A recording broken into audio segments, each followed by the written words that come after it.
చెప్పిన time. Time అంటే గుర్తులేదు, వారం అయితే గుర్తుంది. అంటే ఉదయమా సాయంత్రం బుధవారం తెలియదమ్మా? రోజు.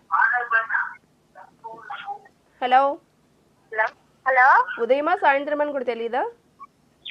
నైట్ మేడం, నైట్ టైంలో. నైట్ టైంలో. సరేనమ్మా, మీ సమస్య గురించి గురుగారితో మాట్లాడండి. చెప్పండి అమ్మా. జయ గురుదత్త, చెప్పండి మీ సందేహం చెప్పండి. హలో గురుజీ, నమస్కారం. నమస్తే, మీ సందేహం చెప్పండి అమ్మా.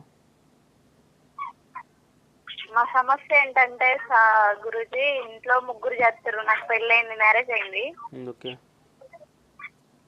ఇంట్లో హస్బెండ్, అత్తయ్య గారు, మామయ్య గారు వీళ్ళంతా పనికి వెళ్ళేటోళ్ళే.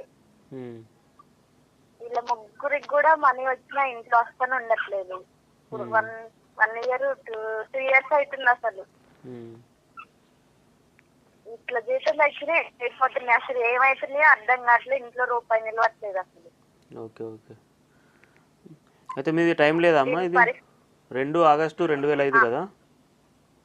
ఆగస్టు 2, 2005 ట్యూస్డే కదా? మంగళవారం పుట్టిరా? అయితే మీ జన్మరాశి మిథున రాశి అవుతుంది. అయితే మనం నక్షత్రం అనేది మనకు యాక్యురేట్ టైం ఉన్నప్పుడు ఏంటంటే మనకు లగ్నాన్ని గుర్తించడానికి అవకాశం ఉంటుంది. ఆ గ్రహాలు ఏ స్థానంలో ఉన్నారని చెప్పడానికి అవకాశం ఉంది. అయితే మీరు ఇక్కడ ఆర్థికమైనటువంటి పురోగతి సాధించడానికి మీరు బుధవారం రోజు మీరు చీమలకు అంటే పక్షులకు కానీ ఆహారం ఇవ్వాలి. ఇప్పుడు పక్షులు ఉంటాయి కదా, పక్షులకు, జీవరాశులకు, ఏదో ఒక జీవరాశికి మీ ద్వారా ఆహార పదార్థాలను ఇవ్వాలి. ఇప్పుడు ఉదాహరణకు కొన్ని పిచ్చుకలు ఉంటాయి, వాటికి గింజలు లాంటివి, తర్వాత ఏదైనా ధాన్యాలు, తర్వాత బిస్కెట్ లాంటివి అట్లాంటివి అందించాలి బుధవారం రోజు.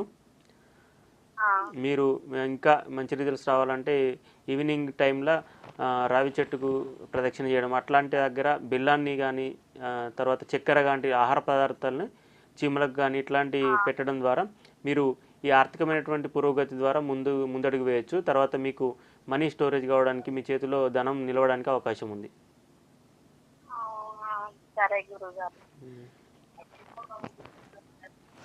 సరేనమ్మా, విన్నారు కదా మీరు అడిగిన సమస్య.